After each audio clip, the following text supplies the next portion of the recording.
Welcome to the Grow My Cleaning Company podcast with your host, Mike Campion. If you are passionate about the cleaning industry, you are in the right place. Love what you hear? Spread the word and tell the cleaning world this is the place to be. Want more? Check out www.growmycleaningcompany.com for free online video trainings, free ebook downloads, free blog posts, and of course, all the podcast episodes. Everything you need to grow your cleaning company is at www.growmycleaningcompany.com. And now, on with the show. Hello, Cleaning Nation. It is so good to be with you once again. Welcome to the place to get everything that you need to get the cleaning company you've always wanted, the cleaning company you deserve. If you'd like to be a guest on the show, if you've got questions for me, or you just want to hire me to speak at your next event, you can email our producer, Natalie, at nat@growmycleaningcompany.com, or you can give us a call directly at 480-648-5149. Do it now. We love hearing from you, Cleaning Nation. Today, we are chatting with Matty Bilal from NCS Property Service Group. NCS has been serving South Sydney, Australia to the Central Coast and New South Wales with commercial and residential services for 5 years. If you want to reach out to Matty and his team, you get a hold of them at www.ncspropertyservices.com.au for Australia. Welcome to the show, Matty. Tell us about how you got in the cleaning business. Thank you, Mike. I got in the cleaning business by accident, by default, actually. I was studying and I was doing window cleaning on the side with a family friend, and we decided to kick it up a notch into a little side business with furniture removal. But unfortunately, he passed away of cancer, and I sort of relaxed the business a little bit, and then I picked it back up, and here I am. Yeah, I'm so sorry to hear. That's a terrible way to lose a business partner, my friend. It is. It was pretty tough on him, but I learned a lot through the stages, and it's got me to where I am today. I did not think I'd be in the cleaning business. I was studying, so I got here by default. All right. Well, welcome to the cleaning business and to Cleaning Nation. So obviously, you're calling from Australia. How'd you get hooked up with our show, my friend? Oh, actually, I was on a job site one day and I was looking at YouTube for some ideas on a project, a job I was doing, and came across your podcast, and I've been listening ever since. Okay, fantastic. So I think, we've had South Africa, we've had Australia. I don't know if you're our first Australian guest or not, but we love having people all over the world, and it's so much fun to kind of learn about how business is done elsewhere, and hopefully I'll be able to help you as well. So before we jump into helping you, are you married guy? Do you got kids? Tell us a little bit about the life and times of Matty. I've got a partner, and we've got 2 children, ages 4 and 5, boy and a girl, and they're sort of the motivation behind why I got back into the business full time. Oh, fantastic. Well, on that note, I would love to contribute any way I can. How can I help you today, my friend? I want to break away from subcontracting. I'm a subcontractor. I've got accounts of my own and subcontract, but the bigger ones are subcontracted.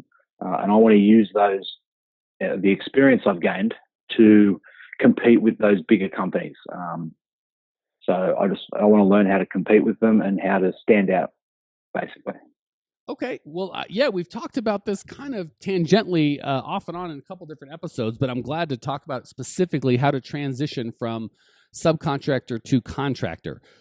First of all, and I think I did a podcast a little while back and we talked about this, people get caught up thinking that your customers care a ton about you. One of the good things is we are not neurosurgeons, right? If I'm going to let you cut my brain open and try and do some good in there, I'm going to definitely need some experience, right? The stakes are pretty high, and I'm uncomfortable with you just saying, hey, I watched a video, let me try it.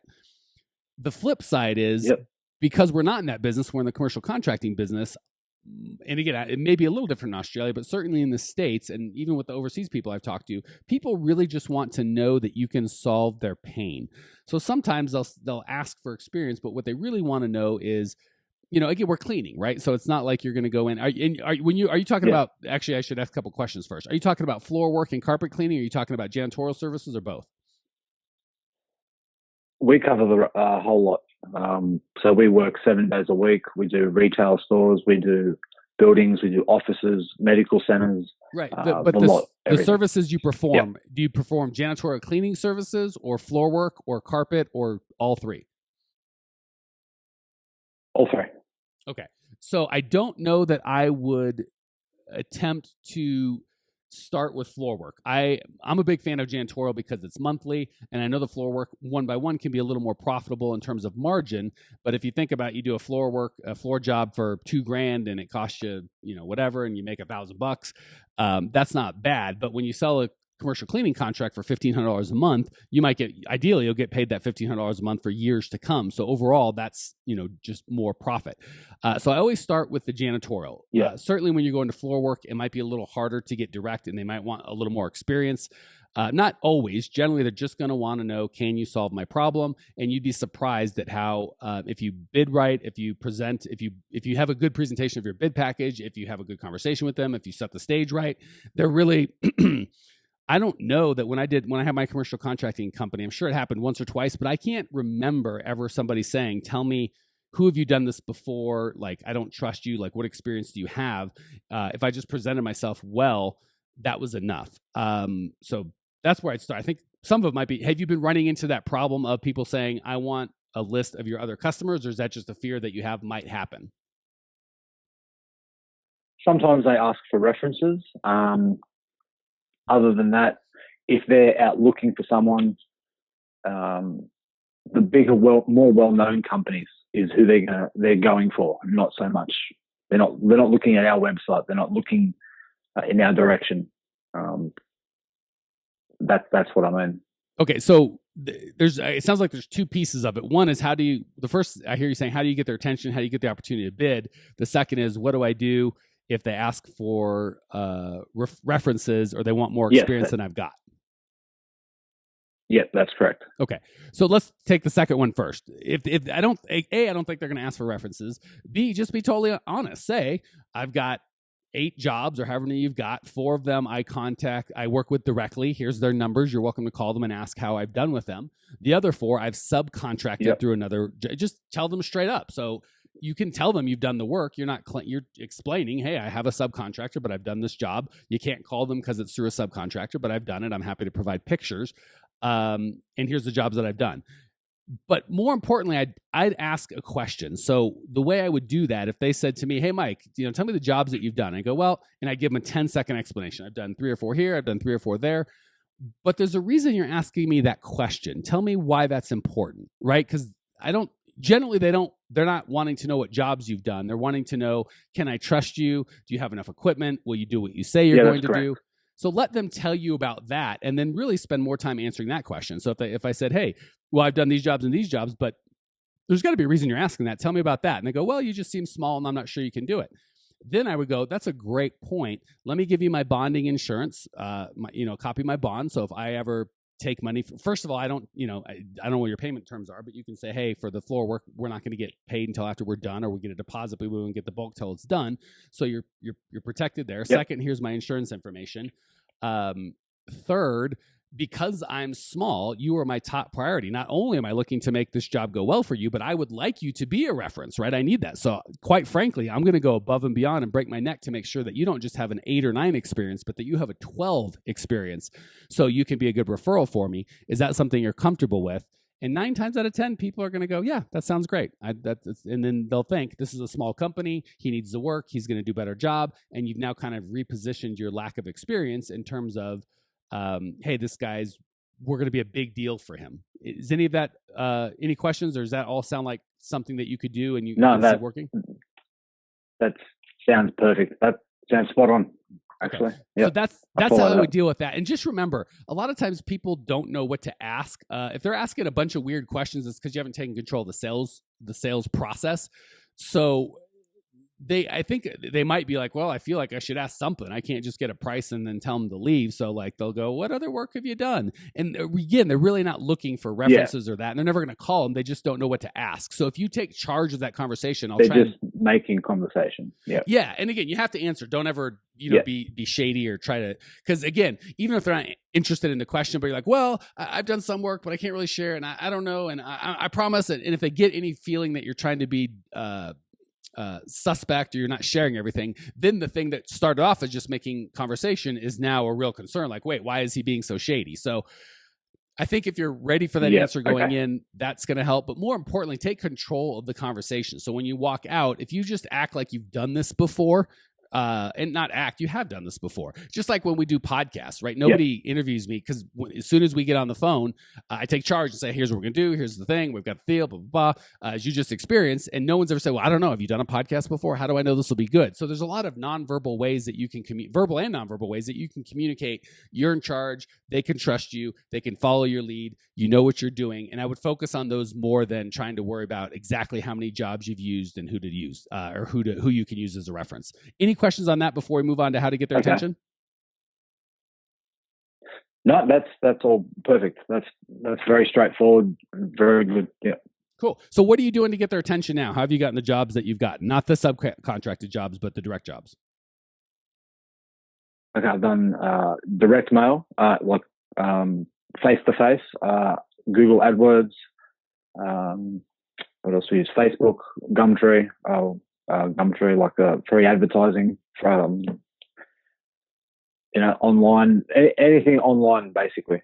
Okay. Well, you said some face-to-face. That wouldn't be online. So it sounds like you've tried a lot of stuff. What's worked and what hasn't? To be honest, the free ads is what's bringing the job. That's what's bringing the hits in. AdWords brings the phone calls in, but the sustainable contracted work that I have has all been face-to-face, drop a letter in, and I've never got it first go. It's always been 6 to 12 months down the track, they give me a call. Well, first of all, that's a great, that's huge insight. I'll kind of give you some strategies to get jobs today.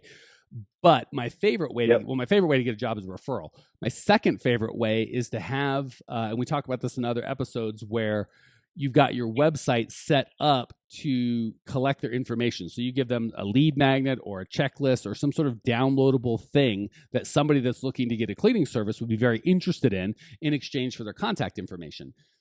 When you have that contact information, instead of what a lot of the smaller companies do is just kind of a random, I'll give this guy a call, or I'll give that guy an email, or maybe I should check in, or I'll run in on these guys. And it's just very random. You want to create a system where they all get the same 27 emails over the first 6 months. They all get the same phone call at day 3, at day 7, at day 20. They all get a visit once, whatever the case may be, but you want to have a system where everybody gets the same touch and everybody, so you just put people in the funnel, and then like, hey, every 10 people I put in the funnel, I get 2 bids, and every 2 bids I get 1 sale. So if I want 10 sales, I just need to put 100 people in the funnel. So I love that you identified none of the jobs that you got, or very few of the jobs that you got right off the bat. Most of them are, you have this conversation that's ongoing, and when they're ready, they reach out to you. Is that the case?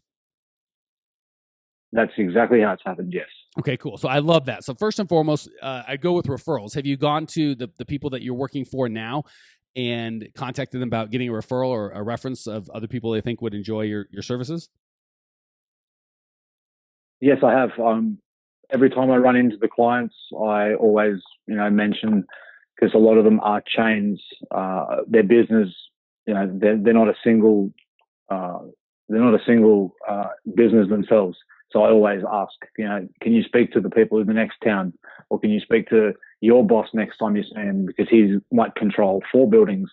And that's the sort of thing that I'm using with those people. And these contracts I've had for 4 years, since I really started going. So nothing's come of it yet, but I'm always continuously asking and trying to get those contacts. And but just the waiting game. Well, let me give you a couple tools to supercharge that.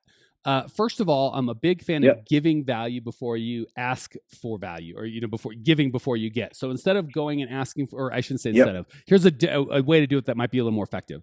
Every time you see them, go, hey, how are we doing? And you're either going to get one or two answers. One, not great, or there's a problem, or I've got an issue. In that case, I'm not going to ask for a referral right then, right? I haven't earned the right. That conversation is going to go, oh my gosh, what do I need to do to fix it? As you know, we want to do amazing work. And that conversation is 100% going to be around how can you do better, which is great, right? Because I'd rather have that conversation and fix it than just have them quit a month later without saying anything. So never start with, hey, can you refer me? Always start with, how are we doing? If you're not doing well, fix it. And that's an opportunity saved. Most of the time they're going to go, oh man, Matty, you're doing a great job. We love you. Well, now you've kind of set that up. So I'd even take it a step further and go, hey, let's have some fun. Let me video, I got my iPhone here. Let me video you real quick. Can we chat for like 5 minutes and then just take them through? So what were you like before you found us? Oh, well, we had these people and they sucked. And then how did you get a hold of us? Well, we called you in the Yelp page. But that's awesome. I remember bidding and we did, and just have a conversation. What's life like now that you're working with us? Oh, well, Matty's the best. I don't have to worry about any of that stuff. So now you spend, I don't know, 2 to 5 minutes making a little testimonial video, and it's a conversation, right? And don't try and have them like, hey, tell everyone how good we are. They don't like that. Just tell the story. Hey, could I get on film the story of us getting together? I would love to share that with some of my other clients.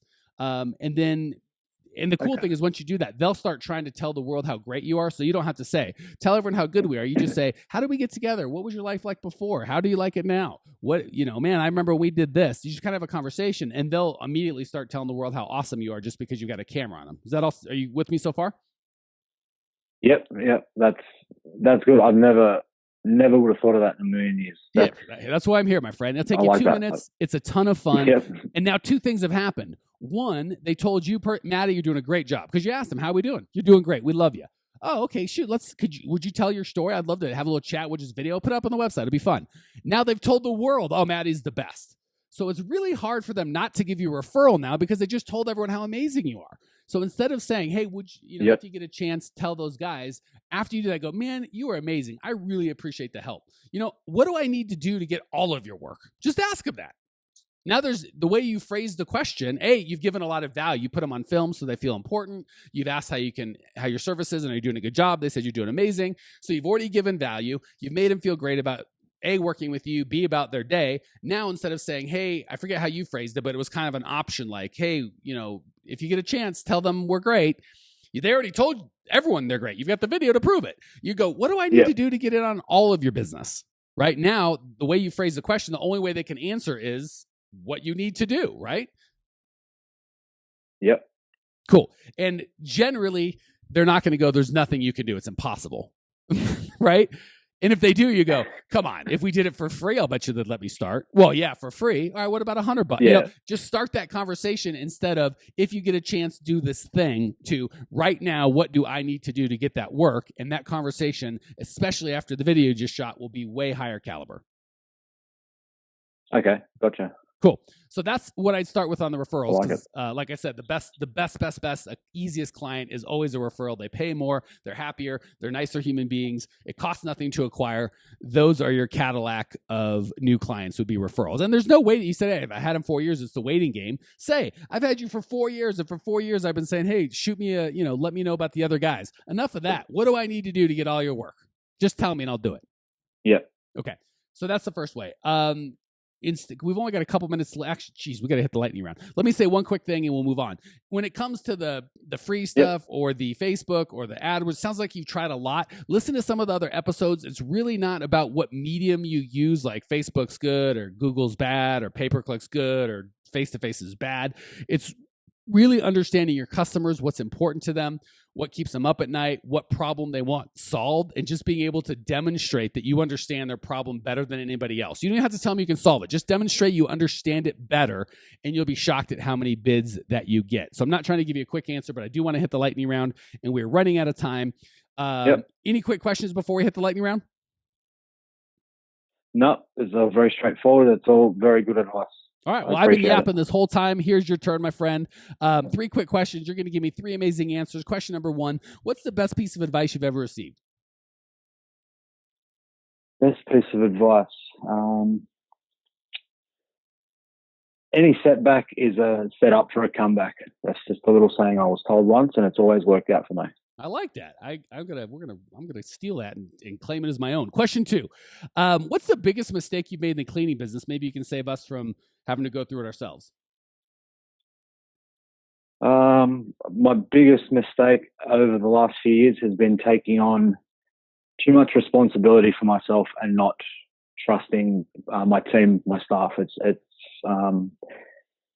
not relying on them and trying to do everything yourself. It's painful and it doesn't end well at all. Very insightful for Cleaning Nation. Don't miss that. That was big.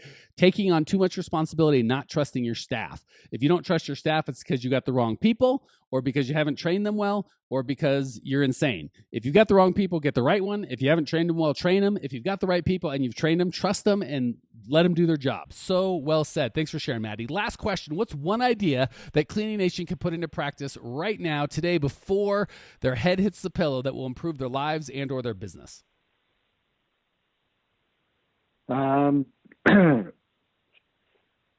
Just have no fear. Don't be scared, and don't let anyone put you down or discourage you because you're trying to do something. You should always hold your head up high and just don't let anyone knock you down. Just keep going. Man, I don't know if this is me just being an ugly, ignorant American, but that have no fear sounds very Australian. I love it. Thank you for sharing that. I'm definitely going to take that advice for myself. Hey, Matty, thank you so much for joining it. And just so you guys know, Cleaning Nation, we are recording this at 10:22 in the a.m. Pacific Standard Time, which I believe is somewhere around 4 a.m. Australia. So this guy is such a trooper. He so wanted to contribute to Cleaning Nation. He stayed up all night just to hang out on the show and was super charming, even on no sleep. Thank you for sharing your passion, your desire to grow. I appreciate you. I know that Cleaning Nation appreciates you, not just in Australia, not just the United States, but in the over 100 countries that we're in. If you want to check out Matty's show notes page and discover everything you need to grow your cleaning company, you will find it all at growmycleaningcompany.com. Leave your questions, your comments, your rude remarks. I will see you there. Congratulations! You are now 16% smarter. Still can't get enough cleaning goodness? Go to www.growmycleaningcompany.com for more of the good stuff. Ever want to be rich and famous? Owners of cleaning companies, as well as industry experts, can apply to be featured on the show by emailing our producer Natalie at support@growmycleaningcompany.com.